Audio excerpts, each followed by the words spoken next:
Welcome, everyone. Let's begin. So we started last week with the Gemara in Masechet Gitin. The first part, what we saw last week, which is sort of the introduction, the context for this Agadah, which appears elsewhere as well, but we have it here in the Talmud Bavli. It's the largest piece of Agadah in the Bavli that deals with Shlomo, with King Solomon.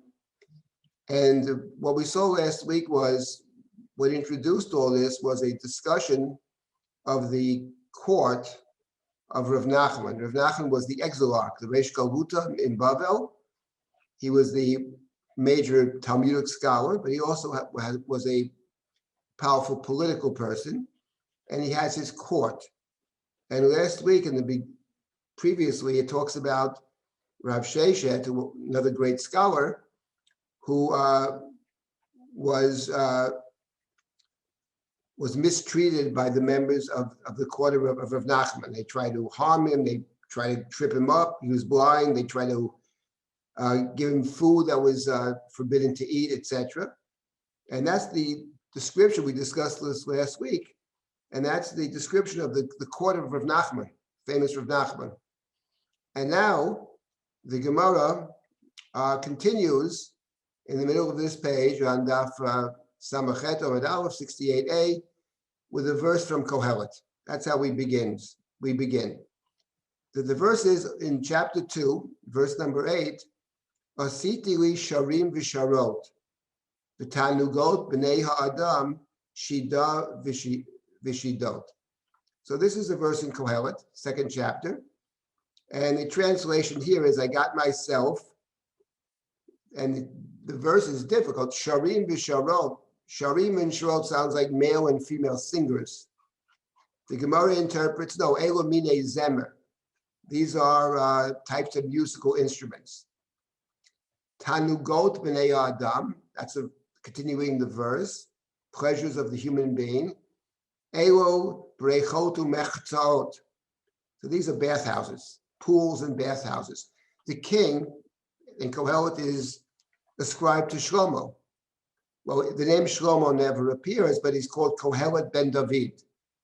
And the assumption of the Bavli and the Agadot is that Kohelet is another name for Shlomo. If we have time next week, maybe I'll talk about where that's coming from. In any event, and the last half of the verse is Shida v'shidot. Very enigmatic phrase. What in the world are Shida v'shidot? So the translation is, and it's a question of what it means. Hacha targimu Shida v'shidatin b'marava amri shidda. So it says in the west, that refers to the land of Israel. Shida v'shidot, they translate as carriages. I made for myself carriages and pools and bathhouses.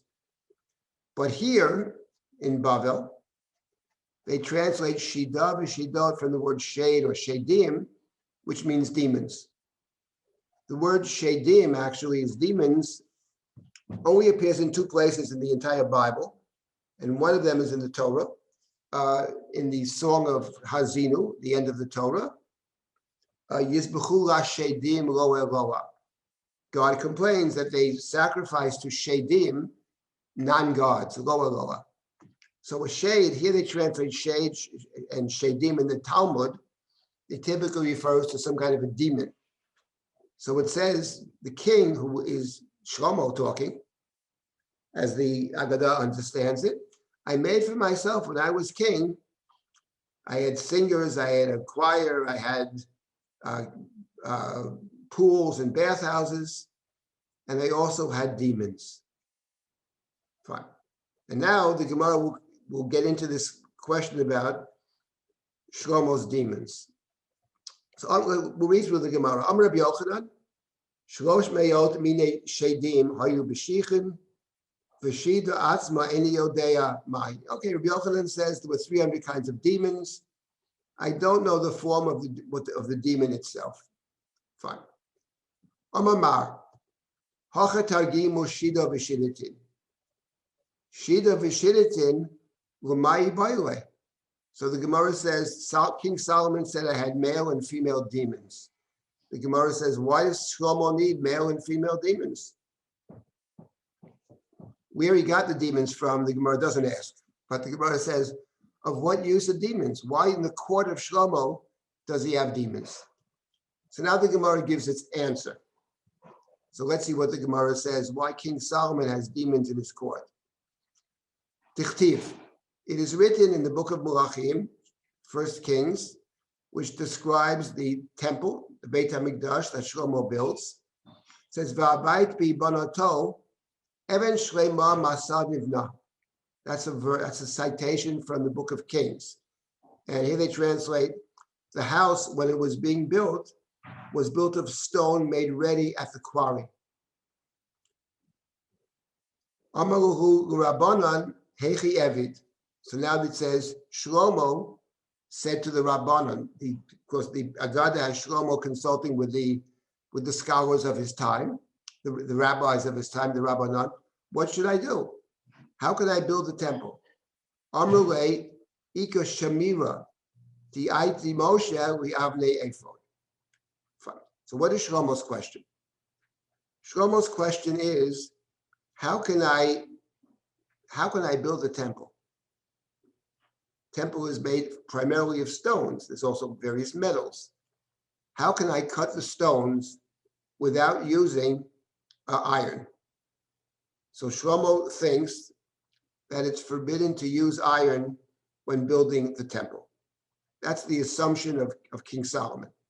Now, the truth of the matter is that there doesn't appear to be a source for this thinking.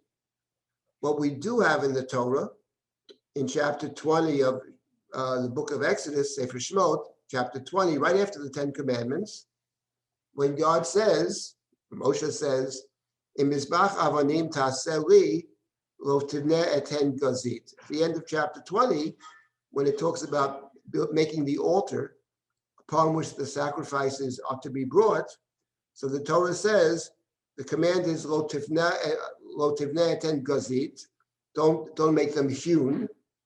Because you have used your sword and you would thereby defile the altar.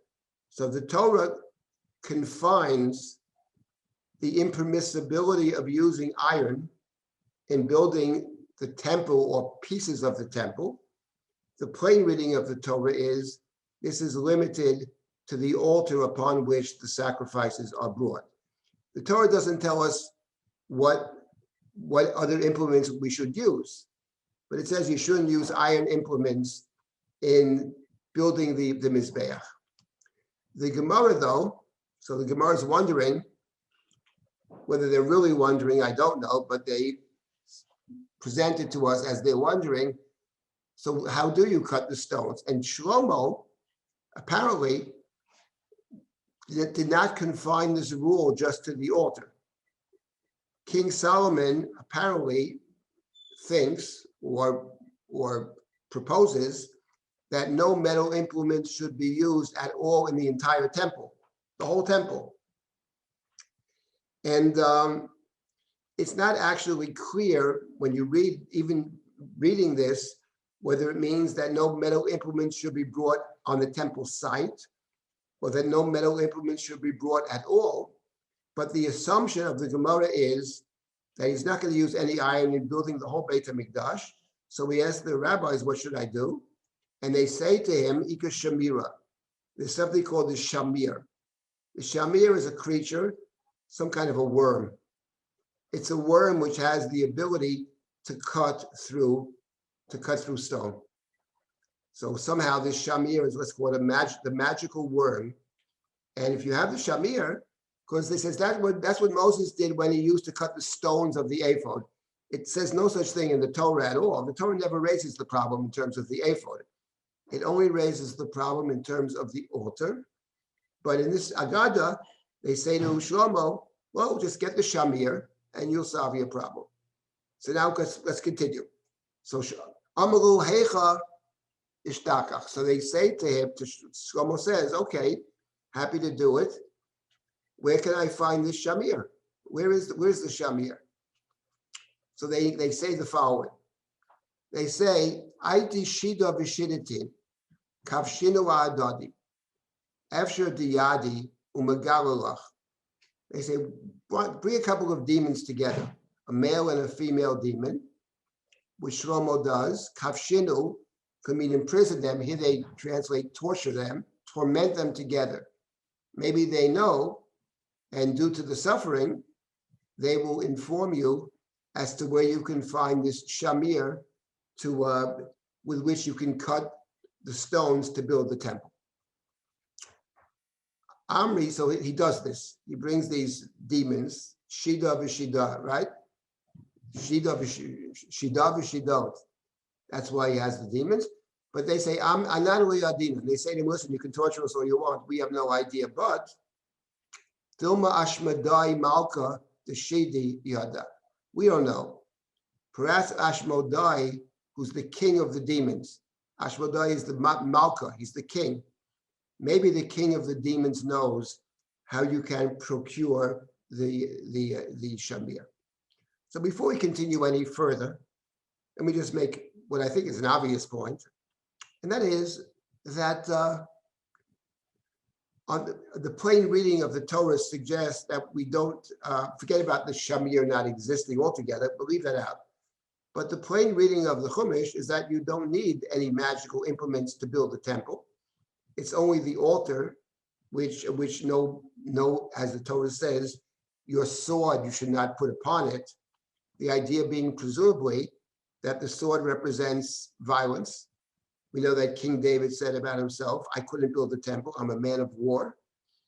So the Torah doesn't say what you do, but in this case, on one hand, Shlomo is he's very machmir on himself. He insists that no metal should be used. And now the question is, how do you build the temple? So the larger question I think that this Agada is raising is a question of means and ends. The goal is to build God's temple, Beit HaMikdash, which is Shlomo's mission, task, which he does. But the Agada is raising the question, how do you do it? How do you make this happen, given the fact that Shlomo has taken upon himself this seemingly impossible task of building this big building without any metal? So the answer is, well, we have to get this magical worm, the shamir. How are you going to get it? And the first thing he does is to bring in two demons and to torment them. So the first question, I think, at least in the back of our minds, we can ask ourselves the question, is this the way that you want to build a temple? By starting off by torturing okay, they're demons, whatever. We'll get to the demons in a minute. They don't know the answer, but the king of the demons knows. So the main character in the story, there are two main characters in the story. One is obviously Shlomo, which is our interest. He's the king of Israel, right? Or as in Kohelet ben David Melech Yerushalayim. And then we have his counterpart, who's also a king. He's the king of the demons. So let's bear this in mind in our story of supposedly about Ashmodai, because our real interest here is Shlomo. So we don't know the answer, say the Shida v'Shidot. Notice, by the way, that the first verse that's cited in this Agada is from Kohelet. Of course, it's talking about Shlomo. It's ascribed to Shlomo. Kohelet is Shlomo from the Agadic perspective. So we have to find Ashmodai because he knows how to find the Shamir. He doesn't have it himself, but he knows how to get it. So Armalahu Heicha Ite. So Shlomo says, where is he? Amrile, Ita Betura Palon, Karyale Bira Omaya Le Maya, Umechasya Betinra, Vechatme Begushpanka, V'choyoma Salik Rakia, V'gama Metifta de Rakia, V'nachlit Liara, V'gama Metifta de Ara, V'oti Saile Gushpanke, Umegale Le, V'shoti, Umechasi Le, V'chotim Le V'yasu. So they take the follow. This is the chief demon, the king of the demons. Here's what he does. Here's how he divides his time. So half of the time, he learns in the Beis Medrash Shel Mala. He goes up to heaven, and in heaven there is a Beit Midrash. I don't know whether Hakadosh Baruch Hu is the Rosh Yeshiva there, but it's God is a Beit Midrash. So that's where he spends half his time learning in heaven. Then he comes down to earth, and the remainder of the time that the demon spends is in the Beit Midrash El Mata. There's a Beit Midrash El Mala and a Beit Midrash El Mata. This is where this demon spends all his time. His entire time is spent in the study, I presume, the study of Torah. It's a Beit Midrash. Half the time in the heavenly realm, half the time on the earth, in the earthly realm. Beit Midrash El Mala and Beit Midrash El Mata, when you hear those expressions of the Beit Midrash El Mala and the Beit Midrash El Mata, it reminds us, I think, of a very similar expression, Beit Mikdash El Mala and Beit Mikdash El Mata, or Yerushalayim Shel Mala, Yerushalayim Shel Mata. This is what the demon does. He spends half the time, he comes back, and he has a pit which he dug for himself, and he covers it with a rock, and he seals it with his seal. So Ashmodai has a seal. Now we know of seals in the Bible, and generally speaking, who's the first person in the Bible about whom we are told has a seal? Who is that first person? Who has a seal? Paro's ring. Paro's ring is Yehuda. Yehuda is correct. Yehuda. So Judah has a seal, and Judah, of course, he's the progenitor of all the kings. He's the progenitor of King David, of King Shlomo. He has a seal. A seal is a kingly. Achashverosh has a seal, right? Right? Nechtam b'tabat hamelech. And Shlomo, as we will see, also has a seal. And interesting, by the way, in that Shlomo, and interest in Shlomo is not limited to the Jewish people. The Christians have an interest, and the Muslims have a deep interest in Shlomo. And Solomon's seal was a big deal. But here, the Ashmodai, the king of the demons, has a seal. And every day he goes to heaven, studies, comes back down, and he has a pit. He digs a pit for himself, where he fills with water, and he enters into the pit, and he closes it all up.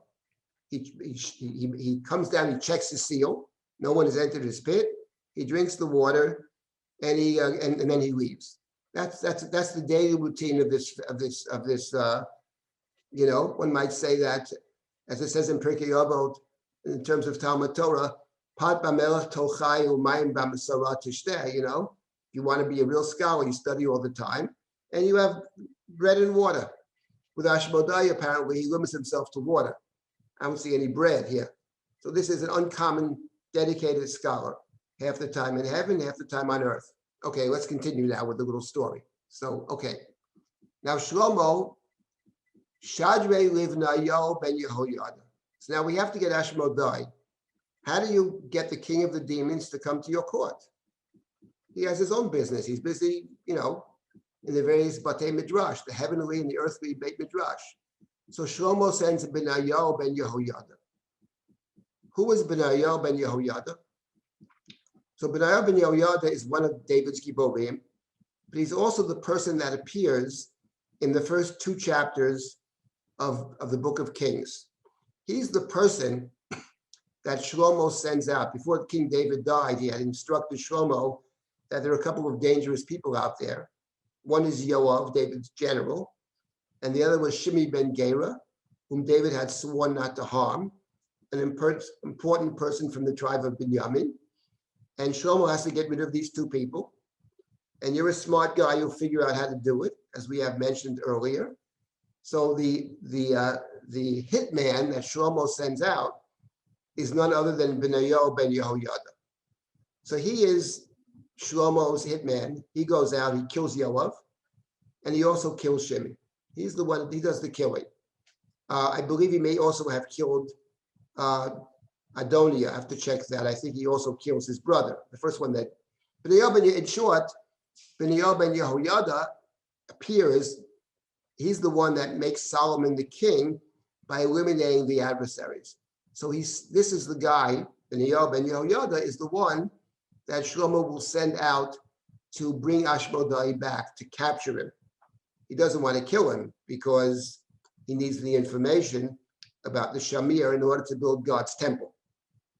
So he sends B'nai ben Yehoyada. Now we have a description here about how B'nai ben Yehoyada will capture Ashmodai.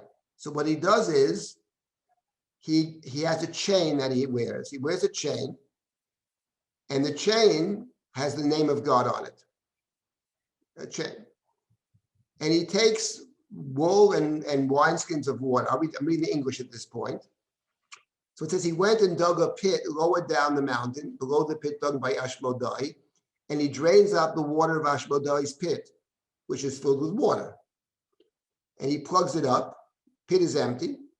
Then he digs another pit above Ashmodai's pit, and he pours wine into it. So Ashmodai's pit does not have water anymore in it. It has wine. Then he climbs up and sits in a tree.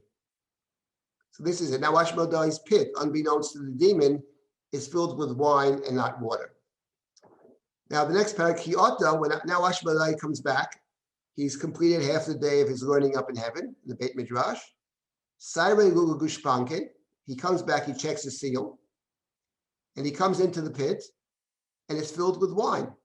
And he says, Ashmodai says, Amar Ketiv, let's hayayin homar shechar, v'chol shogebo lo yechkam. He quotes a verse. He says, harlotry wine and new wine take away the heart. That's the verse he quotes. Where is the verse from? Of course, the verse is from Mishlei. That's the second book that Shlomo wrote. I'm not touching the wine. By the way, we remember the long discussion that we had and the Agada about wine, about Shlomo drinking wine. He drank so much wine that he couldn't open up the temple and the keys were under his head. So now Ashmodai says, I'm not going to drink the wine because it's a pasuk in Mishlei. How can we, don't make a mistake and drink the wine. The wise person of Mishlei has told me not to drink wine. Who is the wise person of Mishlei? Of course, Shlomo. He said, I'm not drinking the wine. Eventually, he becomes thirsty. Right? He became thirsty. He couldn't resist. He drinks the wine, begana, and he falls asleep. Okay, so now we're going to get this guy to come. And the way we're going to get him to come is to make him intoxicated. Notice that there's something interesting over here, that from one perspective, he knows he shouldn't do it. He has the wisdom of the book of Mishlei. You don't do it, but he can't resist it. The spirit is willing, but the flesh is weak. He can't resist, and he falls asleep. Once he falls asleep, Benyahu comes, and he throws the chain around him. The chain has God's name. When Ashmodai wakes up, when he wakes up, he struggles to remove the chain. And Benyahu says to him, right? Shma de Malka, Shma de Marach Allah. Your master's name is upon you. That's God's name. So you can't tear the chain. Forbidden to do that. So Ashmodai stops. He respects this. It's his Rabbi. He's a student in Beit Midrash Omawa. He's not going to do that. So what happens is that Benyahu takes Ashmodai and brings him to Yerushalayim. He's going to bring him to Shlomo because Shlomo's interest is finding out where the Shamir is in order that he can build God's temple. This is the point of the story. So far he has tortured two demons. He's made Ashmodai drunk. He's using God's name to subdue him. And now he comes to Yerushalayim, and there's a little story over here, which we can't get into now. Every place he goes, he's knocking things down until finally he comes to a house of a certain widow. And the widow comes out. The widow begs him not to knock down the house. So Ashmodai bends away from her. And when he bends away from her, he breaks one of his bones. And he said, Lashon Rakah Tishaver Garem. Soft speech can break a bone. Another verse from Mishlei, of course. Another verse from Mishlei. Fine. And now we have 4 stories about Ashmodai, what he sees on the way to Shlomo. I will skip that for now. If we have time, we'll come back to this because they're very interesting. 4 stories. Fine. At least let's skip that part. Let's stop here. When Ashmodai, back it up a little. When Ashmodai arrives in Yerushalayim, but Shlomo makes him wait for 3 days. Okay, fine. Now let's get to the following day. The following day, well, we can scroll down some more. So the king doesn't see him right away. At the end of 3 days, let's start from there. At the end of 3 days, right? Sof tilta yomi, ayel. So Ashmodai comes before Shlomo after 3 days. So it says, Shokal Kanyo Moshach Arbar Gamide. Ashmodai takes a reed, he measures 4 cubits. He throws it on the ground. He says to Shlomo, Shlomo, when you die, you will have nothing in this world except these 4 cubits. Now you have conquered the entire world. You are not satisfied till you conquer me? He says, what do you need to conquer me for? You have the whole world before you. You're king of the world. Amalei, Shlomo says to him, Lo ba'ina minach. Lo ko ba'ina minach. I don't need you for anything. I'm not interested in you. However, I want to build a temple. In order to build a temple, I need this shamir, this worm that can cut through stone. So Ashmodai says to him the following. Amalei l'didi lo masali. I don't have the shamir. I don't control the shamir. I don't have it. However, it was given to somebody else. It is given, he says, l'sara diyama.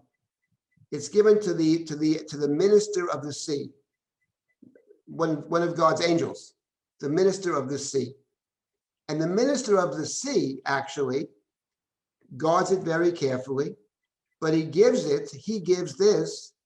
only gives it with Tarnagola Bra, to the wild rooster, to Mehemenule Ashvuate, whom he trusts to guard the Shamir because the rooster has sworn to protect it. The rooster has taken an oath to protect it. Fine. So, now the question is, what does the rooster do with the Shamir? Why does the rooster need the Shamir? Again, I just want to pause for a moment to make the point that we have this, I would say, incredibly fanciful story. And I think when you read this kind of a story, you ask yourselves 2 questions. I do anyway. Maybe there are more questions. One is, what is the point of all this? And number 2, which I think is a very important point, how does the story relate to what we know about Shlomo from the biblical narrative, from the Tanakh? So those are the 2 things that interest us this evening. So what does the rooster do with this shamir?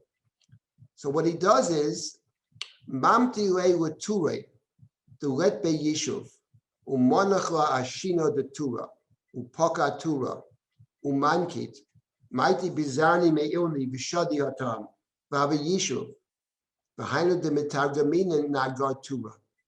So what does this wild rooster do? Sometimes I see it translated as a hupu. I don't know one bird from the next. But what he does is he brings it to a mountain that is not fit for habitation. Nobody lives there. He places the shamir on a very craggy rock. He splits the mountains. He brings seeds of trees. He throws them there. It becomes fit for habitation.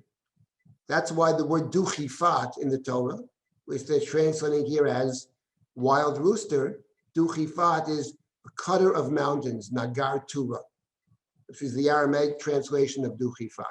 So the shamir is being used essentially in order to make the world habitable for people. That's what this wild rooster does. Places that are not fit for human habitation, he's able to split the rocks in order to allow people, human beings, to live in places in which formerly they could not live. That's what he does. Okay, let's read a little bit more and I'll pause for comments or questions. Fine. So now they're going to investigate. They still can't find the shamir. So Badku, they investigate and they find Tarnagola Bra. They found the nest they find the nest of this rooster. And they covered it with glass, right? They covered the nest with glass. So the rooster has chicks. But the nest of the chicks is now covered with glass. So when the rooster came, Kiata, by Lameo, the rooster wants to unite with the rooster's children, with the chicks. But it can't do this because it's covered with glass. So it's separated from its children.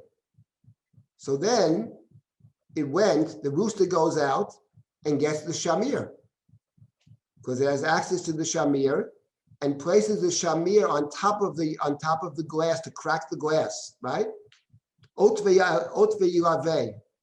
Rama Bekala. When he does this, as soon as he did this, let's see how they translate, threw a clump of dirt at the rooster. The rooster knocked over the shamir, and the man took it. So they take the shamir from the rooster who's trying to get to his children. And the wild rooster went, right? The rooster goes and strangles itself over the fact that it had not kept its oath by not returning the shamir. Fine. Now, so Shlomo now is in possession of the shamir. If we think about how we got the shamir, let's just think about the story. We could have invented, I would say, a much nicer story. But if you think about the story over here, the steps to get the shamir, and in particular, this last business strikes me as very interesting. So I'll say one thing about this, and then I'll stop and we'll take comments and questions about the story. First of all, there are two things here which I think give us pause. The first is that the way they get the shamir is by separating is by causing this rooster to be fearful about the rooster's children and the rooster's chicks, and afraid it would never be able to get back at them. And it's interesting that the Torah has a whole mitzvah called Shiluach HaKan, basically. You're passing by Otikach ha'em ha'rabanim. So whatever we think of this, right? The Mishnah talks about you shouldn't think it's God's mercies. You shouldn't say in your prayers it's God's mercies. But the fact of the matter is, when you read the Chumash, you should, right? If the Chazan says, "Al kan sipari yagilu rachamecha," you God have been so careful not to take into account the feelings of the in the situation of the chicks in the nest. So over here, they're causing the rooster to be separated from the chicks. That's number one. And then you have the situation that the rooster strangles itself. Why? Because it has failed to keep the oath. So what you've done in effect is you have caused the rooster to violate the oath.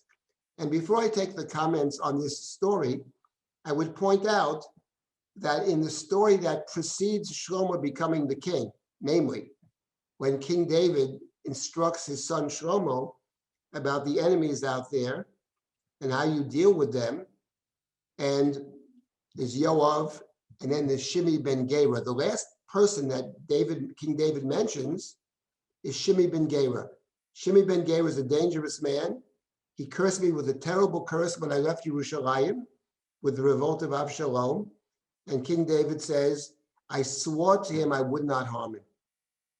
But you're a smart fellow, and you'll figure out how to get around that. That's the story that appears, and that's the last story that appears before the text says that Shlomo establishes his kingship at the end of the second chapter.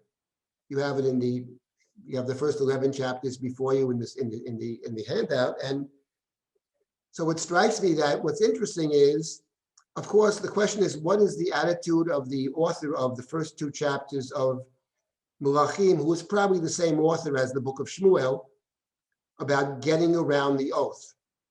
My own personal view is the author of the book of Melachim, chapter 1 and 2, was probably the same author of the book of Shmuel, thinks you can't get around the oath. And what does it mean to say, I swore to him I wouldn't harm him, but I'm telling you to harm him? isn't telling Shlomo to harm him also a violation of the oath? Whether technically speaking, it's a violation or not, but it is David commanding his son to kill Shimei after David swore to Shimei, lo tamut. So there's something highly problematic, leaving the Agada out, there's something highly problematic of the way Shlomo becomes the king by eliminating his enemies, which involve, among other things, the violation of the oath. Violating an oath means taking God's name very lightly. And this is something that we have here in this particular midrash, this Agadic section.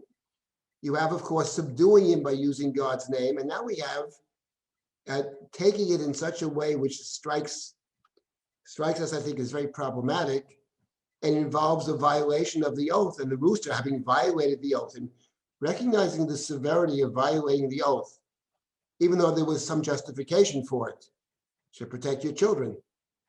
But nonetheless, the rooster feels that the oath is such a serious matter that there's no excuse. And now all of these stories, the tormenting the demons, the tricking the demons, the getting them drunk, the kidnapping, the stealing the shamir, the causing the violation of the oath, etc. And now guess what? Now Shlomo can build the holy temple. So you have to wonder, what is this Agada trying to say? But I'll stop here for a moment and invite comments or questions about this story that we have so far. Where to start? That's right. First, let me say, before you make the comments, I think this is part of the Talmud Bavli. I mean, the Talmud Bavli, by the way, and this is a very important point about these Agadot. It's a point that I made at the end of last week's session about the Bavli. And I raised the question whether the previous story is about Rav Sheshes in the house of Rav Nachman. These are two of the big people of the Bavli.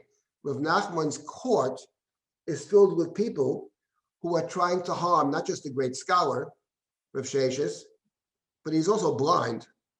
And they dig a pit for the blind man. Now, this is not just anybody doing this. These are the servants of the court of Rav Nachman. And I said, you have to wonder, I think, when the Bavli is constantly presenting David and Shimei and Amasa and Achitophel as these great scholars, whether they're interested in us seeing these people as great people, or whether they're interested in quite the opposite of seeing our scholars as Achitophel, Shimei, etc., etc. That's what I wonder about, because I think it's fair to say that the Bavli, on many occasions, is incredibly self-critical about its own people. Many of the Agadot in the Bavli are heartily, complimentary to their own scholars. And I'm not talking about the minor scholars. I'm talking about Rabbi Yochanan. There are plenty of stories in the Bavli that are very critical. And I think perhaps the Bavli is interested in presenting a very nuanced picture of our great scholars. In many ways, they're great heroes, but few of them escape critique. So here we have an example, I think, of with Shlomo. I think we have, of course, within the text itself, there are all kinds of problems about the way Shlomo builds the Beit HaMikdash. He coerces people to build the Beit HaMikdash. It's called Sevel. It's called Rodim Ba'am. He has the horses, etc. In other words, Arei Miskinot. It's all language in the book of Mulachim about Shlomo, which is the language the Torah uses about Paro. So it's not just he connects to Paro, but he acts like Paro. So there's a tremendous critique in the text itself in Mulachim. But the Bavli is taking it maybe in a parallel kind of way, and I find that very interesting. So where do we begin is a good question. So who wants to say, who was talking now? That's what I have to say. So who else? Somebody was about to say something and I interrupted. Ruth Shane, was it? You're muted, Ruth. I still don't know where to start. You have to know, like, you have to be able to put all of the real life stories of Rav Nachman's servants. And are those real life stories? And then parallel them with the misadventures of Ashmedai and why bring them, I don't understand why bringing them in, although is this something that entertains them? Or do they think that this is something, for us, it's just cuckoo. Well, I think there is a point to it. In other words, look, the first point you ask about, is this actually true in terms of what actually took place or not? And my answer is, my own answer is, I have no idea to what degree these stories are based on some kind of reality, to what extent they are based on, kind of embellishments of reality, etc.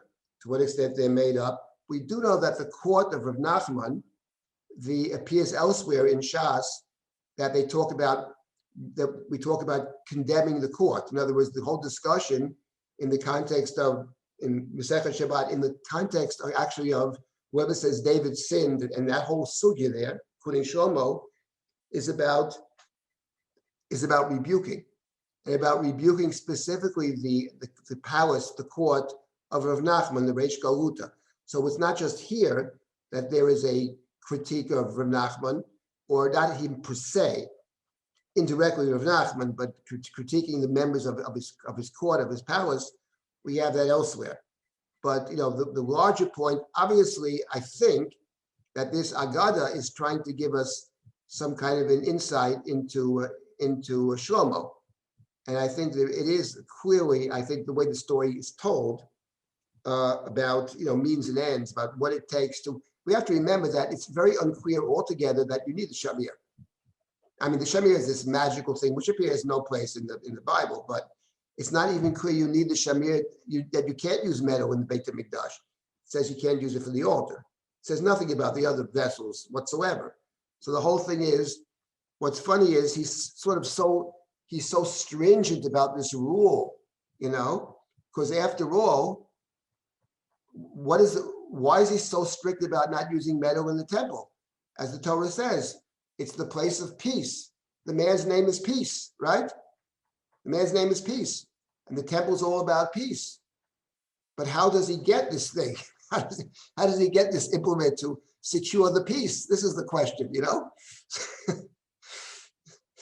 can't make this stuff up. We would never write this. It's beyond, So so I think that where we begin, the specifics are very interesting. The broader point, I think, is clear. It's a parallel to what we have in terms of the Tanakh itself. The authors of this Agadah would say we are fully in keeping with the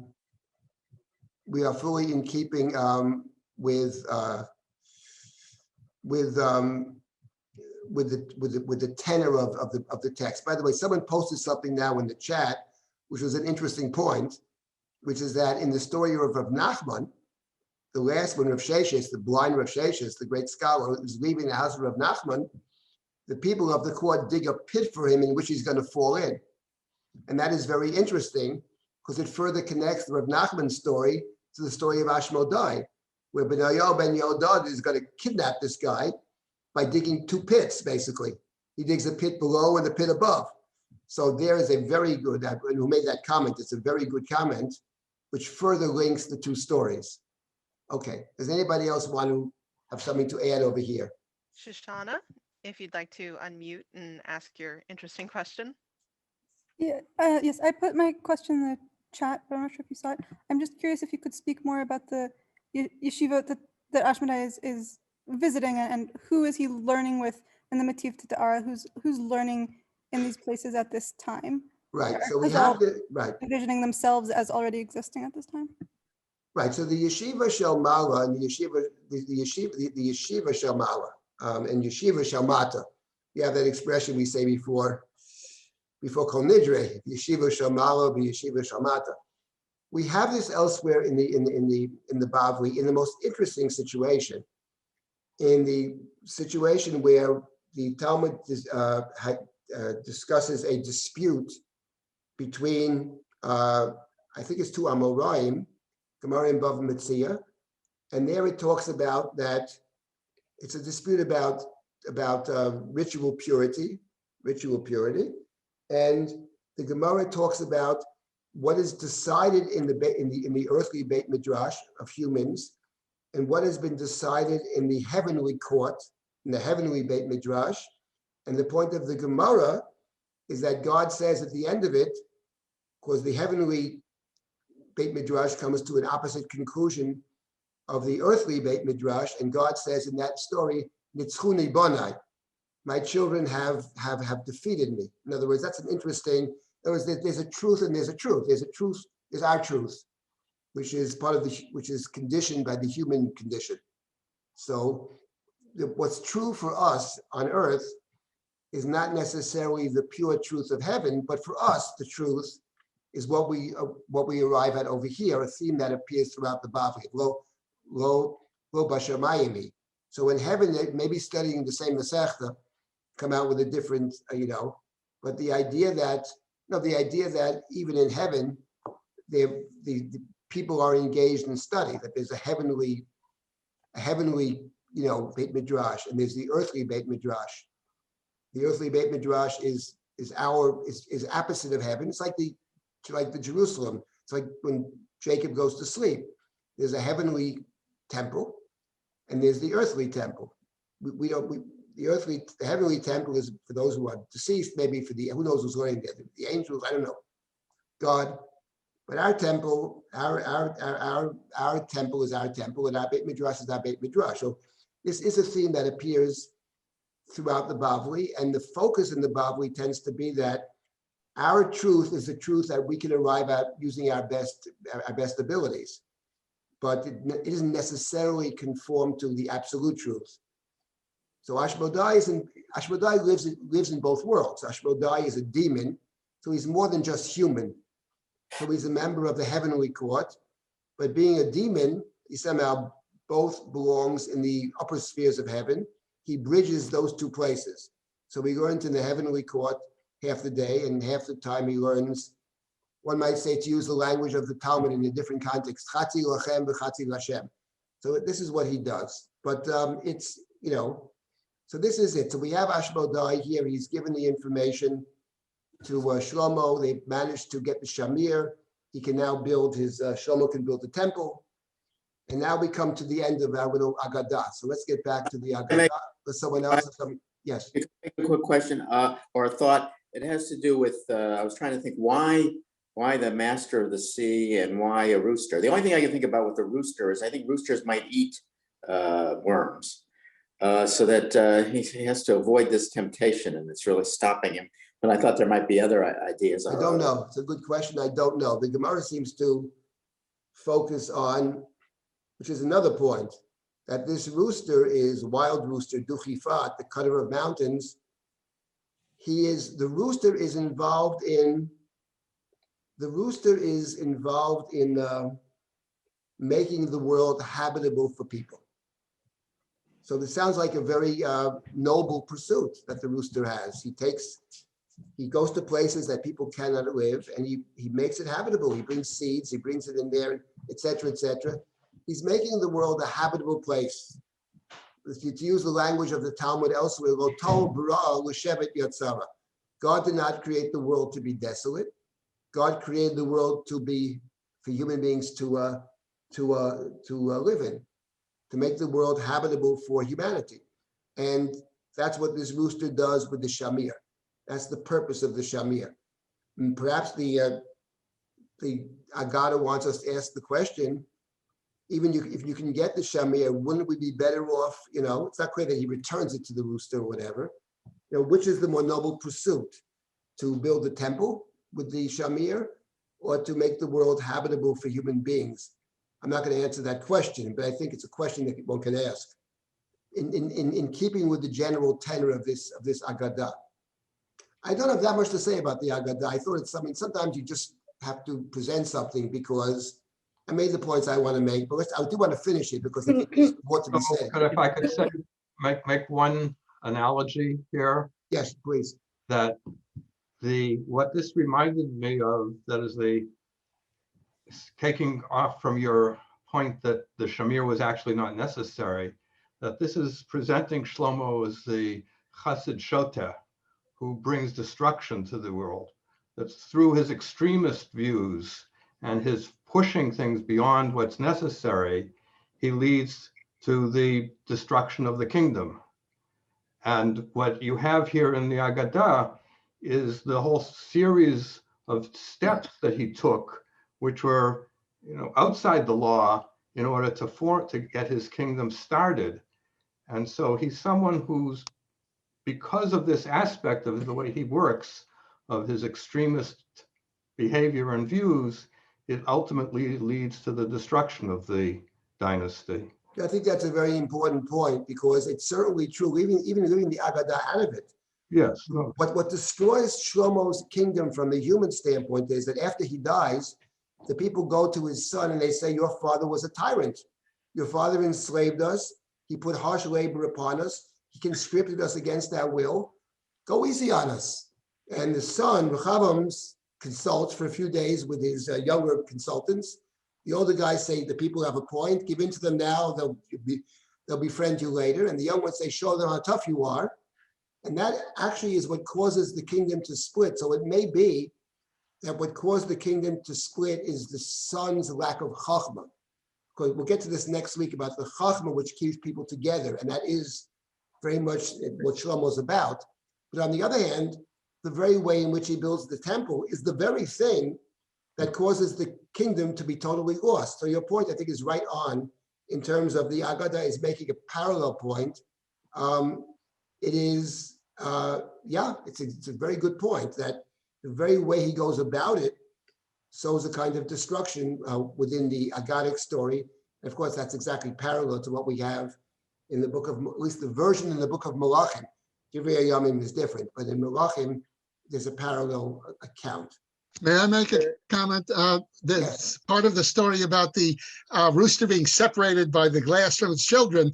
I just looked that up. Roosters never, ever, ever sit on eggs. Will never know who their children are. So that's a strange to pick that animal.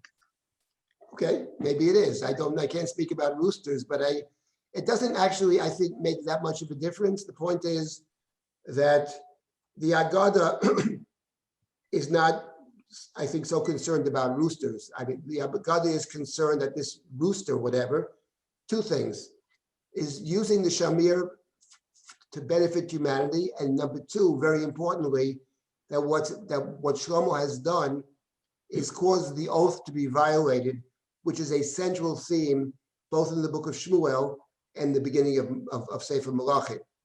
And that is a tremendous critique of David and Shlomo, and that the Agadah picks that up. Let me just continue now. Perhaps we can view the Agadah, the Ashmadai, as the Yetzer Hara of Shlomo. It seems to me that Shlomo got drunk before at his wedding, and he didn't go the next morning to open the Beis HaMikdash. And Ashmadai gets drunk from the pit. He couldn't restrain himself. Perhaps this is a conflict between Yetzer Tov and Yetzer Ra. The Shamir perhaps represents the Yetzer Tov aspect of Shlomo, wanting to keep to the promise that God said to David, you can't build the temple because your hands are full of blood.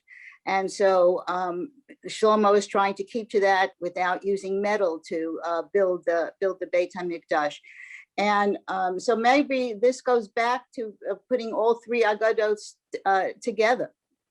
Okay, let me say the following. Actually, And thank you for that comment. Let me just say one thing in terms of the story of Ashmodai, I think, where he drinks the wine.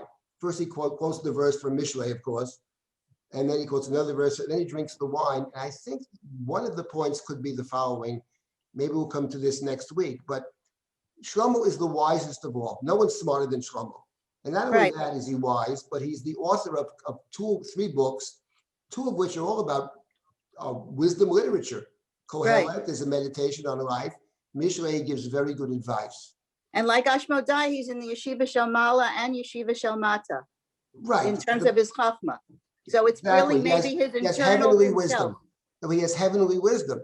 But the problem is, there are a lot of people who can dispense wisdom for the world, but they make a lot of very stupid mistakes in terms of themselves. In other words, he's the smartest guy in the world, But when it comes to the psukim in the Chumash, don't have too many wives, too much money, too many horses, don't go back to Egypt. Right.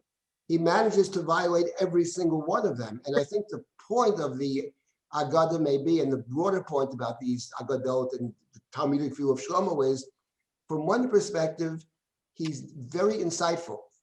For everything he gives wonderful counsel, but that doesn't necessarily mean that the person who could dispense counsel about what's right and what's wrong, how one should behave, necessarily can operate himself, because you say the Yetzer Hara or whatever. People have all kinds of inclinations, people have all kinds of temptations. And it doesn't mean that someone who gives sage advice, and it is sage advice, can necessarily follow his own advice. And I think that's part of the point over here. And part of the citations of Mishlei, which is highly ironic, because this little Agadah starts with Kohelet, then you get to Mishlei, and you're going to end up with Shir Hashirim, which we'll get to in a minute. If we not this week, next week. I think that is maybe one of the bigger points of this Agadah. Yes, he's wise. But it doesn't mean that he himself it's cooperate.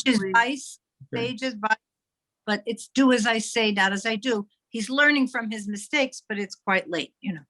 I'm not sure he learns, yeah. But not for the public, it's not late, you know. Could one say that this is the tension that you mentioned either last week or the week before between David and Shlomo? David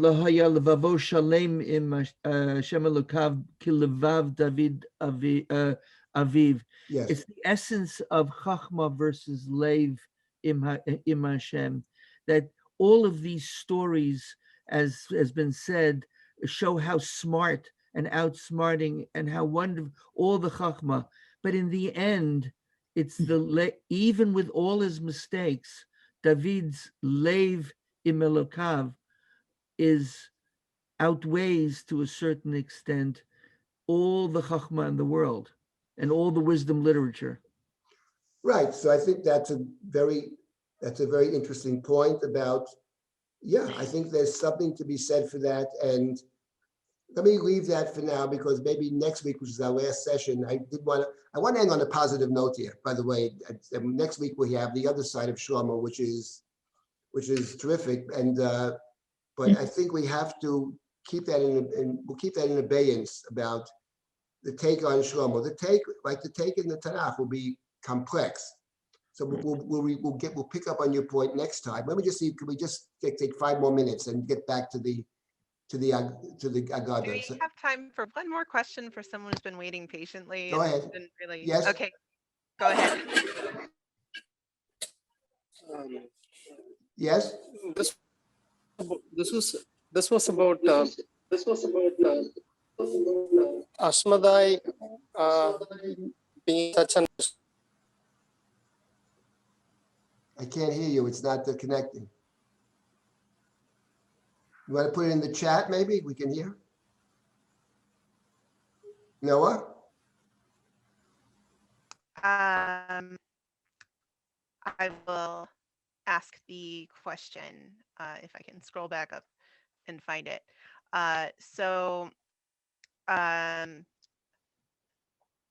Why is Ashmadai called the king of demons?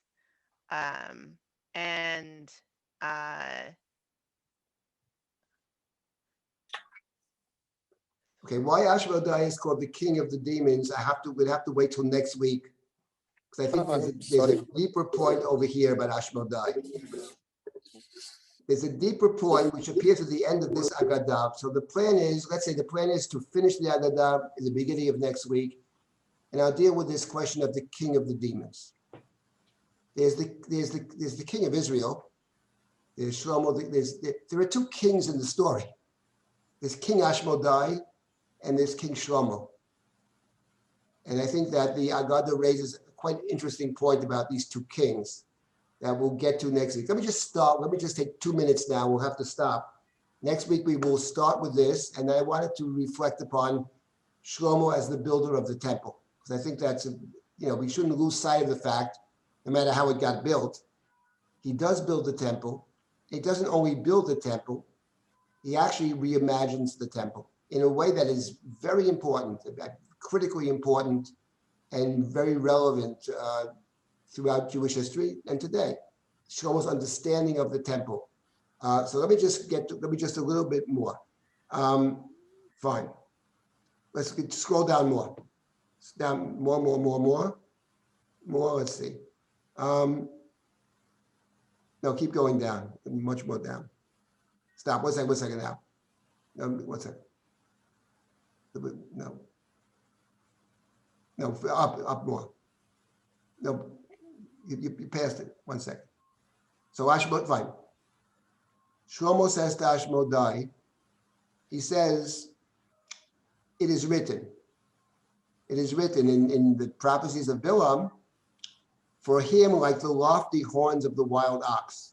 The sages say, like the lofty horns, the ministering angels. The wild ox, those are the demons. In what way are you greater than us? Why are your powers, in what way are you, Ashmodai, greater than the human beings, Shlomo says? Why are you greater than me? That's what Shlomo's saying. He keeps Ashmodai with him until the Beit HaMikdash is now built. Ashmodai says, take off my chains with God's name. Give me your ring with God's name engraved on it, and I will show you why I'm special. So Shlomo does that. Shlomo listens to Ashmodai. He takes off the chain. He gives him the ring, and Ashmodai swallows the ring, and he grows till he places one wing in heaven and one wing on earth. And he threw Shlomo 400 parts of many, many miles. And with that moment, Shlomo says, "Mayitrona la'adam b'chol amalo shi'amo tachat hashemesh." At that point, Shlomo quotes a verse from Kohelet. What profit is there for the human who toils under the sun? So we have to stop at this point. And this is I remember as a child learning the story about Ashmodai. So Shlomo was gone. And now Ashmodai takes Shlomo's place. This is a story that appears in other cultures. What, Prince and the Pauper? Is it? Ashmodai takes Shlomo's place. Shlomo is gone, 400 parsa. And now the remainder of the Agadah is what happens after Shlomo has been banished by the demon. And the demon now effectively is the king of Israel. So what we'll do next week is we'll finish this Agadah and we'll reflect upon what this means to say that the king of Israel is actually the demon. What is that about? And then we will, in the last part, we'll reflect upon Shlomo's building the Beit HaMikdash and Shlomo's understanding of what the significance of the Beit HaMikdash is, which is, I think, very powerful. So we'll end on a very powerful, upbeat note. If there's one or two comments now, I'll take them now. Yes, there was a couple of questions, I think, in the chat, which I can't. Yeah. So there was one quick little question. Is it a rooster? Because Gever is both a rooster and a man.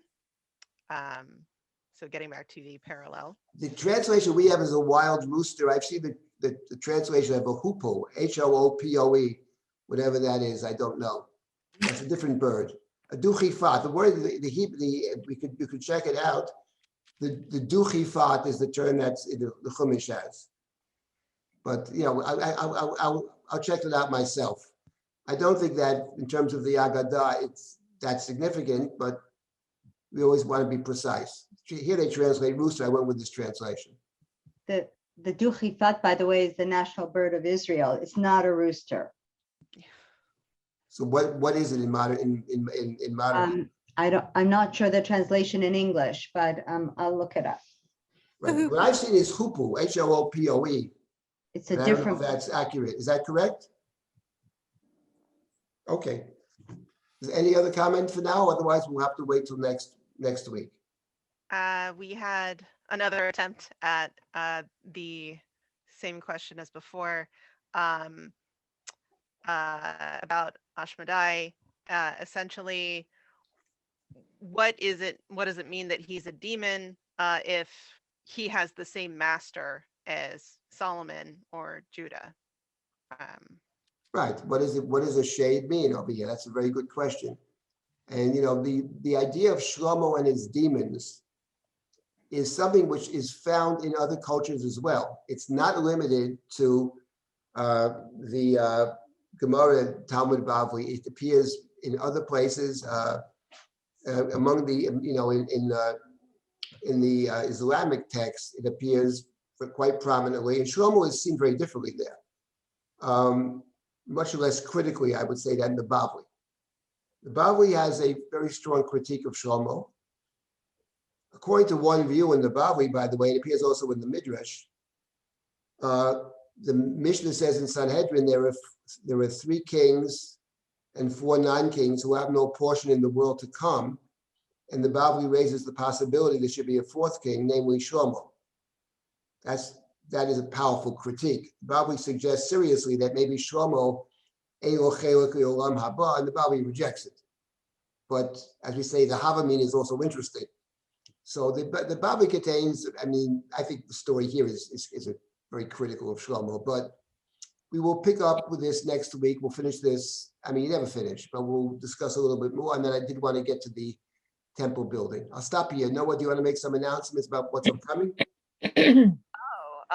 Well, first, of course, thank you, Rabbi Silber, for an excellent, engaging class, and to everyone who helps to make Drisha such a lively learning community. We really appreciate your participation on Zoom, on Facebook, and also hi to everyone watching on Drisha Live.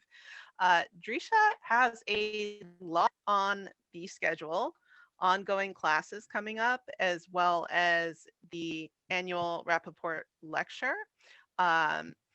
Check everything out, drisha.org/classes, sign up. We'd love to have you participating in everything, but anything that you can be there for. And we definitely look forward to seeing you again next week for the final session, if not beforehand. Silber, what do you plan for after Pesach? Yes, there will be many classes after Pesach. We'll announce what the whole schedule for after Pesach. This stuff before Pesach too. Some very interesting stuff before Pesach. The classes continue. We have a special thing this Sunday, the Rappaport lecture, and then we have two programs before Pesach. One on Sunday, I think it's Sunday afternoon, I believe, or Sunday Eve. I have to check. And then we have another one, which is a conversation between 4 people. I'm one of the 4. There's Rabbi Ingber from Romamu, and Dr. Tammy Jacobowitz, and Dr. Miriam Udell. The 4 of us will be discussing the story of Yetziat Mitzrayim, sort of the Haggadah, sort of what would have happened if there were no Midrash. How would we tell the story? So there'll be four viewpoints, or 4. There'll be a discussion, hopefully comments, etc. as well. So there's a lot of stuff going on before, and there's a full program after Pesach as well. So stay tuned. Very good. Thank you. Thank you very much. Good evening. All the best. Okay, bye-bye.